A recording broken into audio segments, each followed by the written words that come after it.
Oi, pessoal, essa daqui é a segunda aula do módulo de robótica do curso AstroEm do ano de 2023. Eu sou o Zeus e a gente vai falar um pouquinho sobre Arduino e lógica no geral, mas também lógica da programação, tá? Então, vamos lá. O que é o Arduino, afinal, né? O Arduino é um microcontrolador, tá bom? Arduino, na verdade, é como se fosse a marca dele, tá? A gente tem de outras marcas também, como o, o RP. Então, são dispositivos eletrônicos, né? Microcontroladores são dispositivos eletrônicos que integram em um único chip um microprocessador, que é esse daqui, esse quadradinho aqui, memória e memória RAM no caso, né? E periféricos de entrada e saída, como portas de comunicação serial, analógicas e digitais. Então aqui a gente vai ter as portas digitais, essas daqui são as analógicas, né? E a gente vai ter conectores USB, com um conector de alimentação que vai no computador, né? Conecta aqui no computador. E algumas outras entradas e saídas, tá? Devido à sua capacidade de processamento e à sua capacidade de integração com outros sistemas eletrônicos, eles têm sido uma das principais tecnologias que possibilitaram a evolução do IoT e da indústria 4.0, né? Então, tá, o que são periféricos, afinal? Então, a gente vai ter alguns que a gente vai passar agora como os jumpers, que são os fios que conectam as portas lógicas às saídas ou entradas dos periféricos, tá? E sensores, por exemplo, são periféricos que captam informações do ambiente. Esse daqui é um sensor ultrassônico. Parece dois olhinhos aqui, né? Mas na verdade um deles emite ondas de ultrassom e o outro recebe ondas de ultrassom. Então, se a gente tivesse um objeto aqui na nossa frente desse sensor, um emitiria, essas ondas bateriam nesse objeto, voltaria para esse, e aí ele poderia dizer, por exemplo, a quantos metros está esse objeto, ou quantos centímetros de distância está esse objeto do sensor, tá? Você vê aqui que ele tem um pininho, e aí a gente pode ver aqui os jumpers que de um lado tem pininho e do outro não, né? A gente chama esse lado de macho e esse lado de fêmea. E aí a gente consegue, por exemplo, colocar o lado fêmea num pininho desse do sensor. E aí voltando aqui, ó, a gente consegue conectar o lado macho do jumper, né? Esse pininho dele aqui, nessa parte aqui da placa do Arduino. E aí a gente já consegue então conectar através do fio do jumper o sensor ultrassônico, por exemplo, a placa do Arduino. Tá? Alguns outros periféricos, né? A gente vai ter LEDs, né? Que são pequenas luzes que podem ser conectadas aos circuitos para indicar estados. Então, basicamente, a gente consegue ligar isso aqui na protoboard, né? Isso aqui o LED na protoboard. Mas afinal, o que é protoboard, né? Funciona exatamente como uma placa-mãe de um computador convencional, unindo todas as partes. Então a gente consegue conectar na placa-mãe LED, resistores, os jumpers, a gente consegue conectar os próprios sensores e a gente consegue integrar tudo através da. Porque, por exemplo, a gente não conseguiria integrar um LED diretamente no Arduino, tá? A gente não pode simplesmente vir aqui e conectar a perninha do LED na entrada. Primeiro que não funcionaria, segundo que não faz sentido, tá? Então a gente precisa de um circuitinho para montar um LED. Um circuito esse que foi feito em sala, tá? Outros periféricos, né? A gente vai ter o servomotor, que são pequenos motores que podem ser programados para se moverem de formas específicas, tá? Aqui, ó, ele tem um lado fêmea que pode ser encaixado no Arduino e displays que mostram informações, né? Então a gente pode programar exatamente o que a gente quer mostrar aqui nesses displays, novamente conectado pelos jumpers até a placa do Arduino ou a protoboard, né? Depende exatamente como é o seu circuito. Mas então, depois de falar um pouquinho do Arduino, vamos falar um pouquinho de lógica, né? O que é a lógica, o nascimento da lógica, para depois a gente introduzir a lógica da programação, que é uma parte específica da lógica. A história da lógica tem início com o filósofo grego Aristóteles, tá, que viveu entre 384 e 322 a.C. Aristóteles criou a ciência da lógica, cuja essência era a teoria do silogismo, certa forma de argumento válido. Seus escritos foram reunidos na obra denominada Organon, ou Instrumento da Ciência. Tá bom? Aristóteles foi um dos primeiros pensadores sobre o que é a lógica e como definir premissas básicas que podem ser verdadeiras e sempre serão verdadeiras, para a gente construir argumentos mais complexos, lógicos, com base nessas premissas básicas, tá? Então, hoje, por exemplo, a gente sabe que 1 mais 1 é 2. Só que você já parou para pensar o que define uma unidade de algo?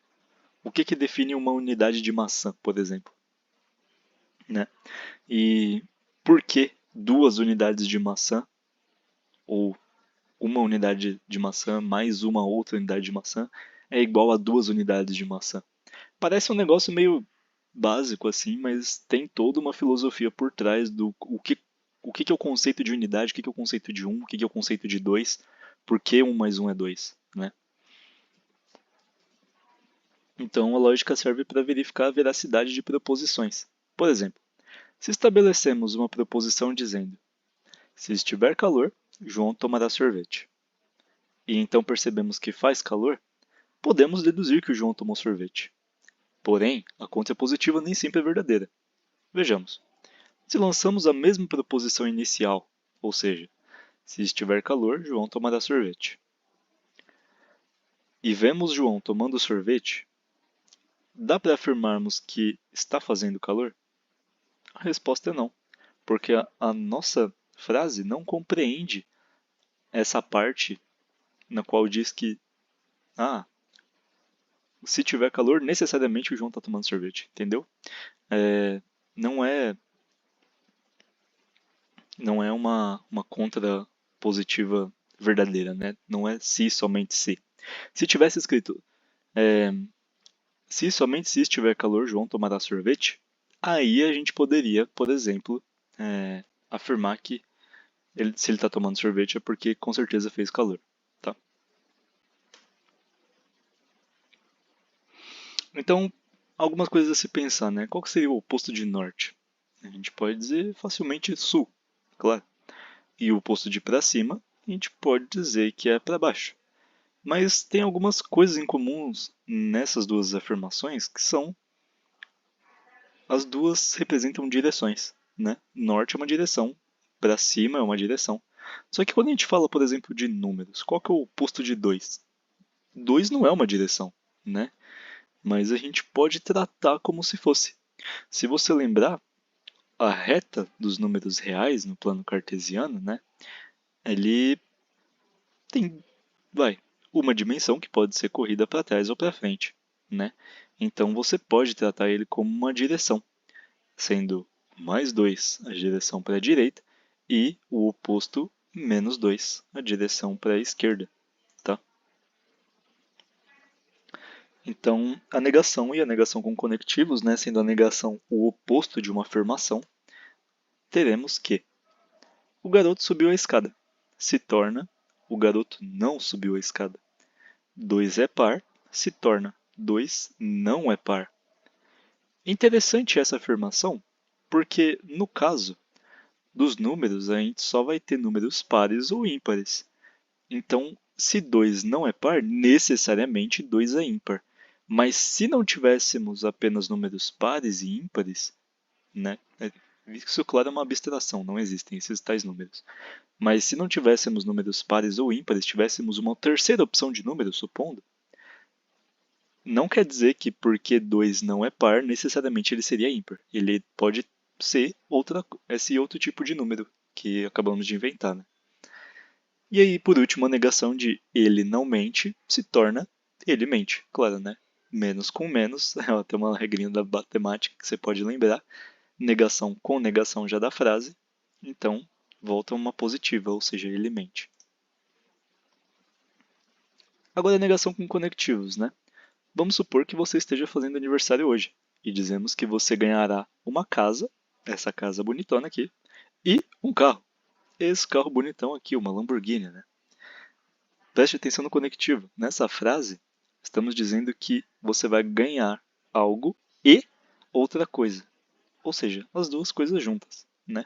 Qual seria a negação dessa frase, então? Para negar essa frase, bastaria a gente trocar o e por ou. Ou seja, né, quando a afirmação anterior será falsa, se dermos apenas um dos dois ou se não dermos nenhum. Faz sentido?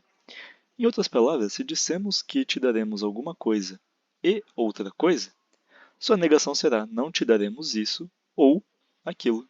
Perceba que agora a gente trocou o e pelo ou, né? Continuando na negação com conectivos, veja agora outro exemplo. Você irá para a Disney ou ganhará um presente. A negação disso é muito simples. Você não irá para a Disney e você não ganhará um presente. Perceba que é exatamente o contrário do último exemplo, né? Se na nossa afirmação a gente tem o ou, para negar essa frase aqui, essa proposição, você troca o ou pelo e. Então, quando eu digo para alguém, você irá para a Disney ou ganhará um presente, a negativa dessa frase é, você não irá para a Disney e você não ganhará um presente, tá? Então, dica de negação. Se você deseja negar uma frase com várias preposições, basta colocar um não na frente e mudar o conectivo e para ou para e, né? Como a gente já tinha falado. Portanto, um exemplo seria: aqui, perceba que eu estou usando letras, tá? Cada letra dessa é uma frase. Entenda, por exemplo, A como a frase você irá para a Disney. Entendeu? É uma afirmação, você irá para a Disney. E eu posso entender A como essa afirmação.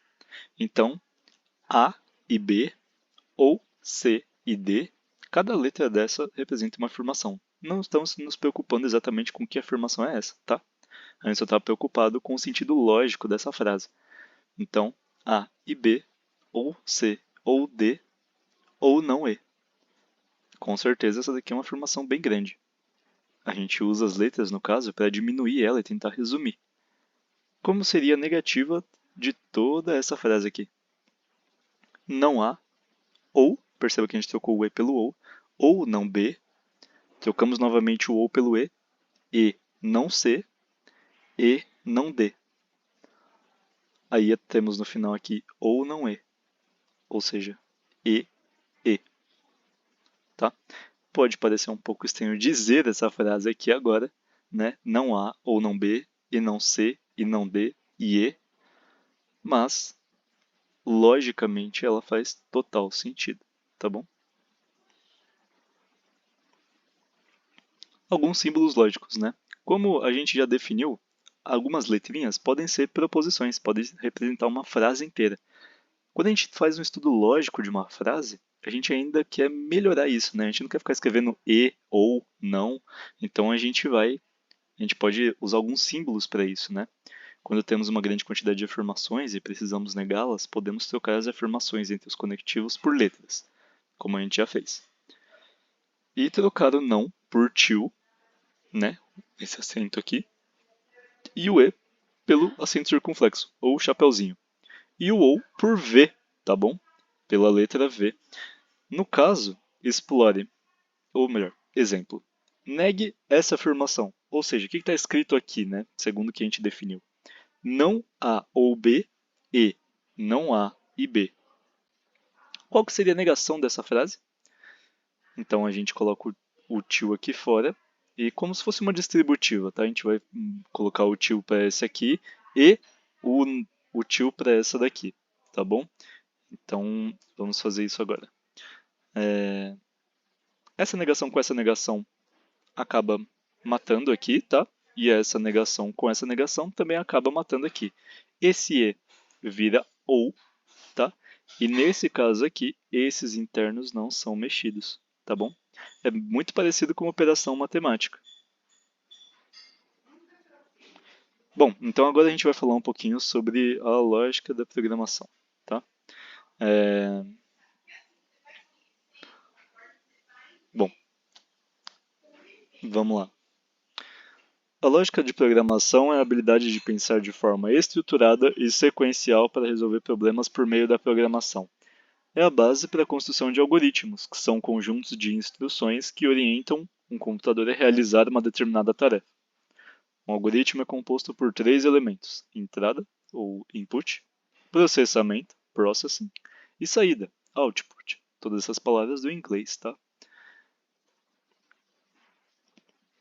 Sequência é a técnica de executar as instruções em ordem, uma após a outra. Por exemplo, para criar um algoritmo que some dois números, A sequência seria receber o primeiro número, receber o segundo número e somar os dois números. Seleção é a técnica de tomar decisões com base em condições. Por exemplo, para criar um algoritmo que determine se um número é par ou ímpar, a seleção seria verificar se o número é divisível por 2, se for, o número é par, caso contrário, é ímpar.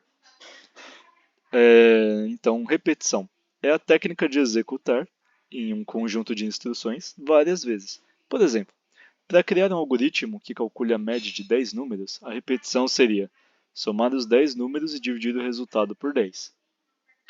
Então, por que um software é criado, afinal? Né? A gente viu alguns exemplos, mas qual seria a finalidade de um software exatamente? Para criar soluções para problemas do dia a dia, por exemplo, a Netflix, a solução para o TED, né? A gente pode entender dessa forma. O Google, uma solução para pesquisas rápidas, né? Informação disseminada ao redor do mundo inteiro. E o Uber, por exemplo, um problema que ele soluciona é o nosso deslocamento com maior facilidade, mais rapidez, né? E com um preço mais acessível. Além disso, a automação e otimização de processos, por exemplo, postes de luz, né, na rua, calculadoras, quase todo o processo que é feito em um dispositivo pode ser automatizado. Automação também entre aqueles braços robóticos dentro de fábricas, por exemplo, da Volkswagen, né, que pegam uma determinada peça do carro e colocam no outro lugar. Né. Esses são alguns tipos de automações. Eu vou terminar essa primeira parte por aqui e eu já continuo a segunda no próximo vídeo.